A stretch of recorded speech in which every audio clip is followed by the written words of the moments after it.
I was sitting in the parking lot outside a grocery store in Jersey City on a Tuesday night, tapping through a dating app like it was a boring slideshow at a sales meeting. You know the kind. Same smiles, same rooftop bars in the background, same love to travel captions that usually mean a weekend in Miami, and two photos from a friend's wedding. I had milk sweating on the passenger seat, rotisserie chicken sliding sideways in the bag every time I swiped left, and a half-charged phone that kept complaining about optimized battery. The plan was simple. Let the algorithm entertain me while my dinner cooled down. Then her face showed up. There she was, Paige, 3 years older than the last time I saw her, which put her at 29 if the math still worked. Same green eyes, same way of angling her head so the hair curled across her shoulder like a deliberate flourish. I didn't get nostalgic. I got what you feel when your GPS suddenly says recalculating for a road you've driven 100 times. Skepticism and a little bit of fun at the absurdity. I laughed out loud, a single short bark. The idea that we could exist on the same screen again, after the way we'd ended, felt like a glitch in the simulation. Okay, I said to no one, thumb hovering. Let's see how deep this rabbit hole goes. I swiped right, purely as a joke. Maybe to prove to myself I was over it. Maybe because the chicken kept sliding and I needed a distraction. It made a cheerful pop, like an arcade game hitting a bonus. Then the confetti animation I used to consider corny filled the screen. It's a match. I started laughing harder. I didn't plan to message her. I didn't plan anything. Just seeing those words under her photo felt like a prank the app was playing on both of us. I put the phone face down on my thigh and watched people push carts under the humming store lights. A teenager wearing a Yankees cap raced a shopping cart across the asphalt and jumped on the back like it was a scooter. The night smelled like hot breaks and fried chicken. My phone buzzed. I flipped it over. Paige, you look like my ex. Only way better. I stared at the message for a full 10 seconds. Then I looked again, like maybe I'd misread it. Only way better. My ex. I took a photo of my own dumb grin in the reflection of the screen and shook my head. She didn't recognize me. She truly didn't. After 3 years, new haircut, new jawline thanks to a dentist who knew what he was doing, skin that had finally calmed down after years of playing connect the dots.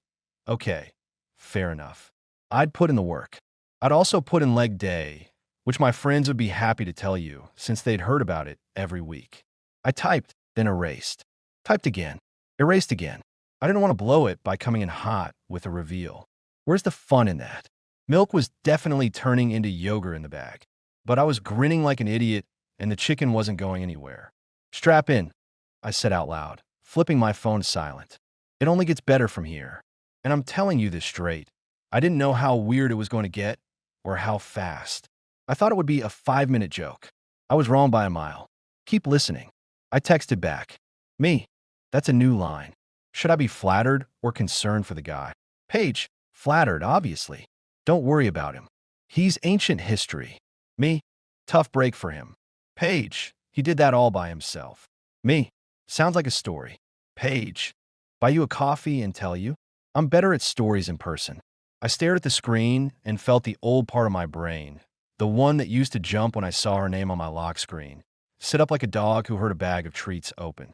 Old reflex. I let it bark, and then I told it to knock it off. This wasn't that. This was theater. This was a practical experiment in human memory. Me, I'm good with coffee. There's a place on Grove Street with decent seats. Paige, tomorrow 6? I'll be the one in the jean jacket. Don't be late. There were a lot of ways this could go. She could recognize me the second I walked in. She could throw a drink. She could apologize. She could deliver the punchline in the first minute, and I could go home with my chicken. But something in her messages, brisk, confident, like she was the casting director and I was the guy reading for the role of not my ex, pulled me forward. I drove home with the windows cracked and the AC on my face. The milk survived. In the kitchen, I leaned against the counter and scrolled back to the night we broke up just to check if I remembered it right. I didn't need to. It was printed in my head like a receipt you can't throw away. Here's the short version, because no one needs the director's cut. We were together for 2 years. She liked big statements. I liked clean counters and detailed spreadsheets. She called it boring. I called it reliable. We fought about tiny things. You'd be surprised how many roads in life end at the sink, and also about big things like schedules, money, and why she thought my skin was a social problem I was refusing to solve. That wasn't a casual comment she made once. That was a theme. I spent my early 20s trying not to look like a pizza while I ran a small logistics operation for a guy who owned 3 delivery vans and wanted to own 6. Money was tight. Deductibles were real. I tried the cheap stuff. It worked until it didn't. When it didn't, she would poke my cheek with a finger and say we should take more photos from farther away. The last night had a lot of dishes and one sentence I won't forget. You have potential, but you're stuck in the wrong body and the wrong life. We split the lease. I took the couch for the last month. She kept the plants and the blender. That was 3 years ago. In the time since, I said yes to every overtime route I could get, learned to build routing algorithms in Python on YouTube, save enough to pitch my boss on a shared risk expansion, and then bought him out when he decided he liked fishing more than traffic. Now the vans were mine, 7 of them, named after national parks because the mechanic who did my inspections thought it was funny. I traded pizza face for smooth skin after a dermatologist told me to treat it like a maintenance plan instead of a miracle. I traded my mop of hair for something a barber could line with a clipper and a little bit of product. I traded soggy takeout for a grocery list and a gym schedule. It wasn't a movie montage. It was a lot of Tuesdays. My friend Nate, who owns a small moving company and thinks life is a pickup game you can win just by showing up, called while I was rinsing lettuce. "What's up, man?" he said. "You sound like someone who bought a rotisserie chicken with good intentions." "A match with Paige," I said. "Like your Paige." Apparently, she doesn't recognize her Paige. "Oh no," he said, halfway between shock and excitement. "Are you going to?" "I'm meeting her for coffee." "You're kidding." "Nope. You're bringing me popcorn." "She thinks I look like her ex." "Only better." "Please tell me you screenshotted it." "I have dignity." "So you screenshotted it." "3 angles," I said. Nate breathed into the phone. "You know, there are crossroads in life. This is one. You should wear the jacket that makes you look like you own a boat." "I don't own a boat." "That's why it works," he said. The next day, I ran the morning routes with my dispatcher, Kayla, who is 24 and knows more about traffic patterns than the Department of Transportation. She has bangs and a language of size for every kind of driver excuse. "You're wearing that shirt to the warehouse?" she said, pointing at my white Oxford like it was evidence. "I'm with a thing after," I said. "A thing," she said flat. "A date thing. Sort of." She gave me the slow blink she reserves for late trucks and men who think it's okay to park in the bike lane. "With who?" "You don't know her." "Uh-huh.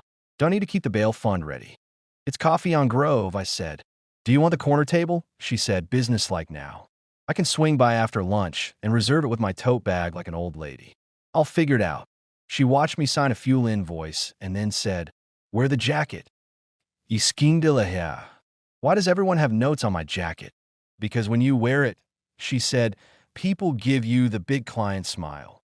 At 5:30, I parked the truck. Okay. The truck is a Ford because I like the space and I like not having to pretend to be delicate with cargo in my spot behind the office and change into the recommended jacket. I checked my face in a visor mirror, not because I'm vain, but because I like not looking like a tired raccoon. The barber had done right by me. The dermatologist had earned her money. I looked like a guy who slept, ate actual food, and had the sort of jawline that happens when you stop pretending fries are a vegetable. Grove Street's coffee place is the kind where the barista knows the dogs by name and the owner wears band tees from groups he swears he saw at a warehouse in '99. The espresso is fine. The seats are better. I got there early because that's who I am and picked a corner where you can see the door and nobody can sneak up behind you. I ordered 1 black coffee and a water because I promised myself I wouldn't go in off balance. At 6:05, she walked in wearing the jean jacket she promised, sunglasses on her head, despite the fact the sun was giving up. She looked like I remembered, only with a haircut that said she had a new favorite stylist. She scanned the room with the confidence of someone who belongs everywhere. She did not see me. She texted, looked down, and then looked up when my phone buzzed. "Paige, I'm here. Where are you sitting?" I typed, "Corner, by the ficus that thinks it's a tree." She turned and locked on me like a plane lining up on the runway. For a second, My stomach pulled its old rabbit trick. Then I stood and waved like a normal person does to a stranger they're trying to impress. "Hi," she said, walking up with a smile she used to use on me when she wanted me to carry something heavy. "Hey," I said. "Good to meet you." "You're even better looking than your photos," she said. "I swear I'm not usually this forward.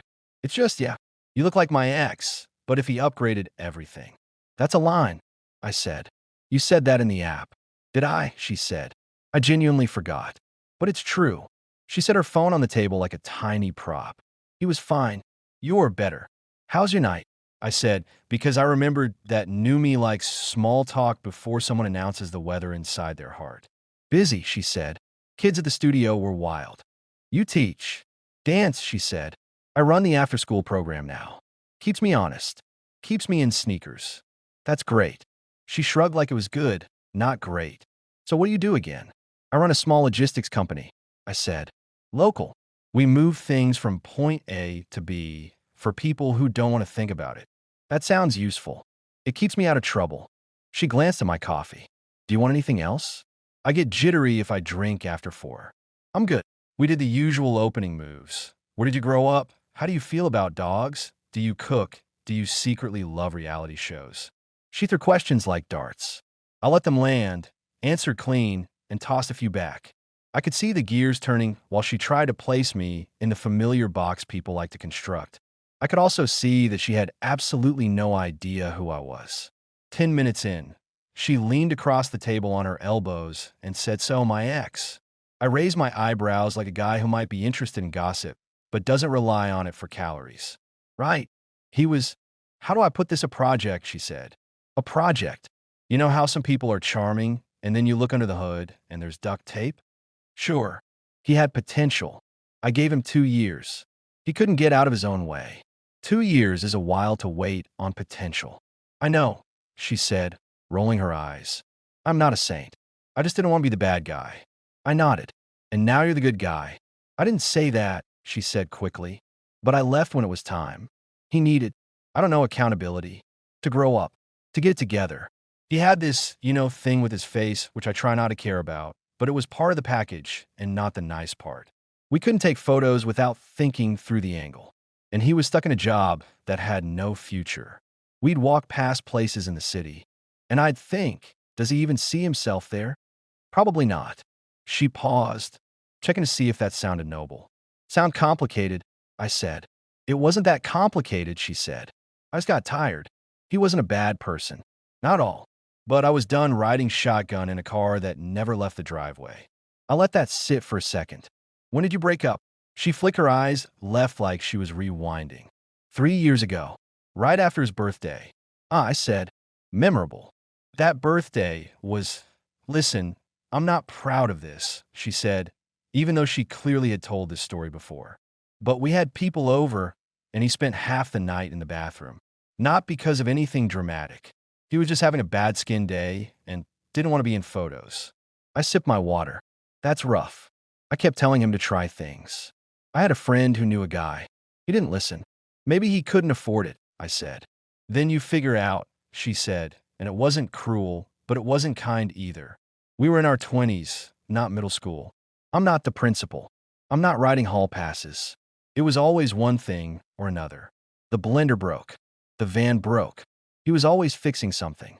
And I was like, "When do you fix you?" I looked at her, and I saw the girl I dated and someone else layered on top. The version of her that had been told by a handful of podcasts and a Pilates instructor that she should never carry any weight that wasn't her own. Fine advice. Hard in practice when 2 people live together. "So what happened after?" I said. "What always happens," she said, like she was ordering off a menu. I focused on work. I traveled, met a few people. Nothing stuck. He probably stayed exactly the same. "Maybe." She tilted her head, smiling. "What about you? Any long relationships recently?" "Not really," I said. "I was busy." "Doing what?" "Fixing things," I said. She laughed. "Okay, mysterious." "It's not that mysterious," I said. "I just decided to do everything I said I'd do when I was 22. Took me a minute, but I got there." "Like what?" "Got my business out of survival mode. Hired a real team. I run every morning. Learn how to cook things that aren't just protein with hope sprinkled on top. I sleep. Big improvements. That's hot, she said, then smirked. In a responsible adult way. I'm a catch at tax time, I said. We drifted into something like chemistry. She leaned in. My shoulders relaxed. Old habits poked their heads up, and I told them to back off. She asked more about my company. I told her about building routes, negotiating dock times, the way a city wakes up in layers from the diners to the warehouses to the tiny boutiques that pretend they're not waiting on a truck. She seemed honestly interested, or she was good at it. She always had been. An hour slid by. We joked about the barista's mustache. She touched my sleeve twice in that light, testing way. I watched people at the counter collect drinks with overly complicated names. Maybe 20 minutes after the mustache jokes, she came back around to her theme. You really do look like him, she said. But you carry yourself differently. How'd he carry himself? Small, she said, like he didn't want to take up space. I tried to nudge him. It wasn't my job, but I tried. It never stuck. Maybe the nudging wasn't the right tool, I said. She blinked like I'd told a clever joke. Maybe. Anyway, he was the type to hide. You're not hiding. Not tonight, I said. That's good, she said. I'm over hiding. I want someone who makes decisions. Someone who doesn't flinch. Flinching isn't always a choice. She said. So, do you want to do dinner next week? There's a place in Hoboken with outdoor tables. I'll make a reservation. Tuesday's better than Thursday unless you. Paige, I said. She stopped, like a record needle lifted. Yeah. I held her eyes. How's your dad's shoulder? Her smile dimmed a notch. Excuse me? He tore his rotator cuff, tried to remove the window AC that winter because the landlord insisted it was a fire hazard, I said. He didn't want to admit it hurt, so he kept grilling with his left hand. You made fun of his sad burger flips, and he pretended not to hear. She stared in a way that told me her brain was now sprinting through a stadium of seats, checking faces. What? What did your mom make for dessert the night we watched the parade on TV because it rained? I said, my voice calm. Lemon bars. You said they tasted like summer with a lawyer. She sat very still. The coffee shop noises dropped behind glass. The barista announced someone's name, and it sounded like another language. I went one step further. What did you say when I got the call that my van broke down on Kennedy Boulevard and we were supposed to go to your friend's gallery thing? You said, try not to look greasy when you get there. There'll be a photographer. Then you laughed and told me I was handsome from the right angle. Her mouth opened. Nothing came out. It wasn't dramatic. It was a small nothing, like the tiny vacuum noise when you open a Tupperware. She blinked at me, then at the ficus, then at the table as if a prompter might be hiding there. Evan, she said finally, so soft I barely heard it. Hi, I said, keeping my voice even. It's been a while. Oh my, she set her hand on the table like she was looking for a seatbelt in a car that stopped too fast. I didn't recognize. So you meant it, I said. I look like your ex, only better. She swallowed and then tried to catch up. You look different. That's kind of the point. I didn't mean. It's fine, I said. You gave me a pretty great performance back there. Honestly, it was educational. I wasn't performing, she said. You were telling your version, I said, which is what people do. Evan, can we slow down? She said. I'm caught off guard. I bet. I genuinely didn't recognize you, she said. That's not an excuse. It's just true. You look wow. You look, I don't even know, like you went to a lab and they built you out of the parts you were hiding. That's poetic for you. I didn't mean it like, look, I shouldn't have said those things. I'm sorry. I was trying to be funny. I always get nervous on first dates. I say too much. We've been on more than a few first dates, I said. You don't get nervous. You get bored. That's not fair, she said, a little steel coming back. It's accurate. She put her palms up. Okay, fine. I was careless. It's weird seeing you. I didn't expect. She took a breath. How are you? Good, I said. Genuinely. You look good, she said. And now it was the old voice, softer, measuring the edges of a compliment so it didn't stick out. Like, really good. I always knew you had it in you. There it is, I said. There what is? That line, I said. I always knew you had it in you. It's a compliment. It's a rewrite, I said. It makes you the visionary and me the late bloomer. She stared at me, like I'd turned over a rock with her name carved under it. I didn't mean, I'm not mad, I said. Really, I just don't need the story edited to flatter us both. It was what it was. You wanted things I couldn't give you then. I wanted your approval more than I should have. We were bad together. We tried to make each other into shapes that didn't fit. She dropped her eyes, then raised them again. You really are different. I got tired of feeling like a before photo, I said. So I stopped. She exhaled a sound that wasn't quite a laugh. I should have been kinder. Maybe. I was young. We both were. She reached out and touched the edge of my sleeve, a careful two-finger gesture like she was changing a radio station. Do you want to start over? She said. Not like, listen, I know how that sounded. I just mean, can we talk like new people and not like ghosts? There was a world where I would have said yes. A version of me that wanted closure would have squeezed that moment like a stress ball until it squeaked. But this wasn't a courtroom, and I wasn't the bailiff. I'd already gotten what I came for without knowing I'd come for it. The mirror held up, not to my face, but to the part of me that used to shape itself to fit her approval.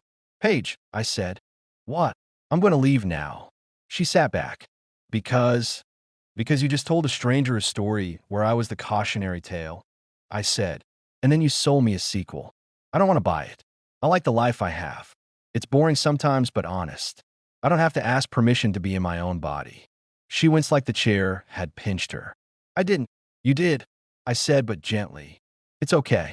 Sometimes we don't hear ourselves. She reached for humor. At least tell me what product you used, she said, gesturing at my skin. It's incredible. A calendar, I said, and a budget, and a woman on West Side Avenue who told me to stop expecting miracles and start doing maintenance. She stared at me like I'd spoken in code that made too much sense. Evan, I hope you're well, I said, standing. I hope your dad lifts with his left if he has to. Tell your mom the lemon bars are still undefeated. You remember everything, she said, almost to herself. I remember the parts that mattered, I said. And I forget the parts one don't want to carry. She scrambled now, and it wasn't pretty. It was human. Can we at least? I don't know, can we text? Not tonight. Just, I like to not end like this. We end how we end, I said. We already did.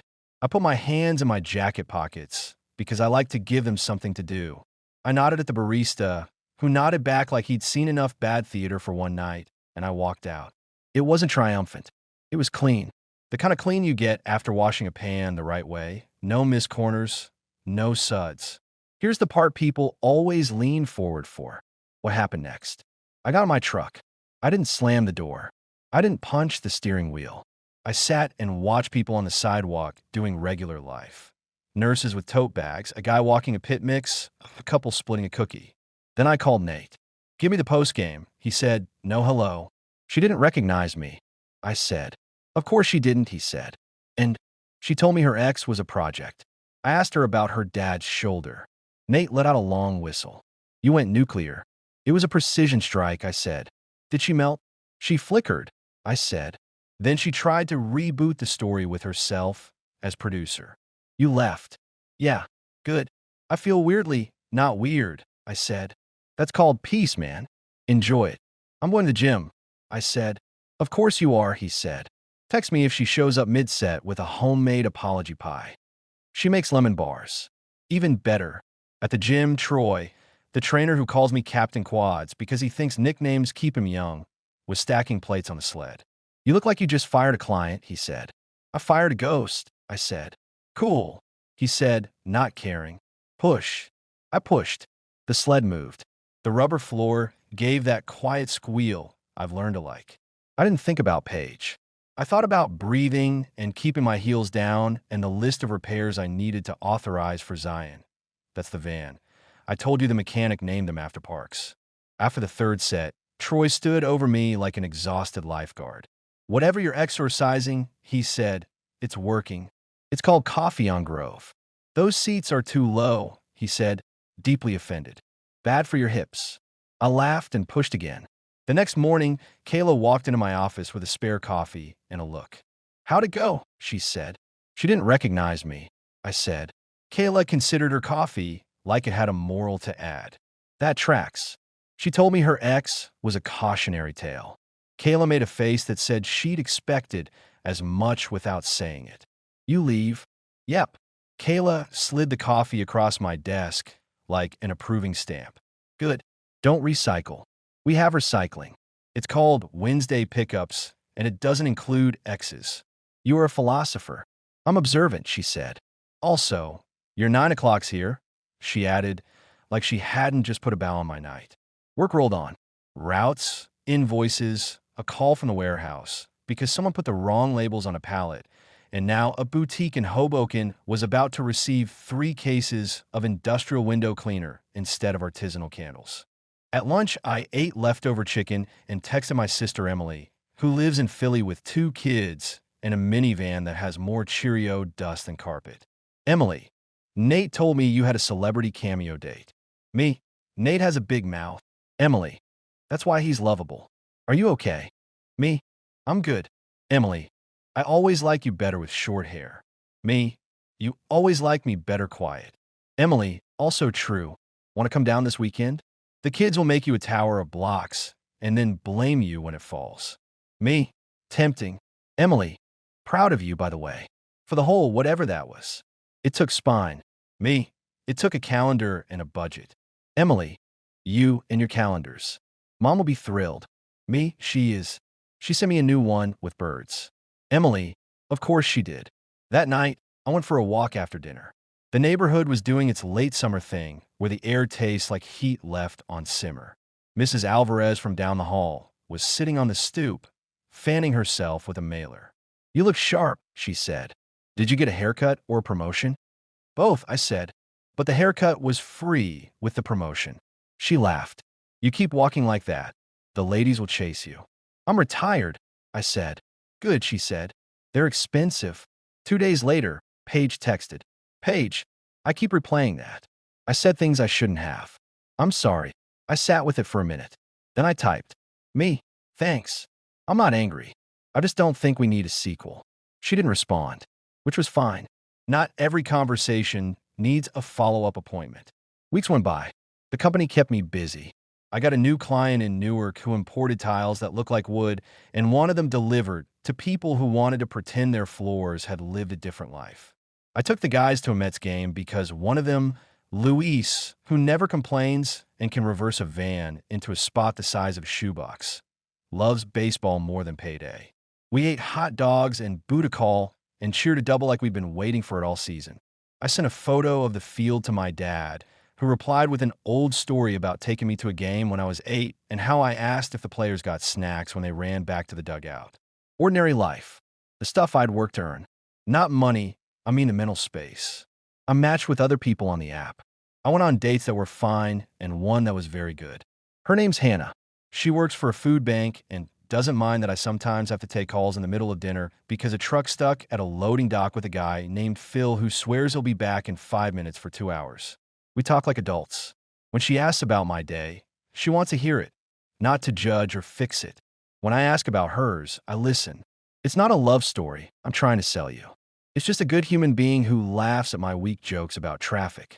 A month after the coffee, I ran into Paige at a farmer's market. It was one of those Saturday mornings where every stroller in the county decides to congregate near heirloom tomatoes.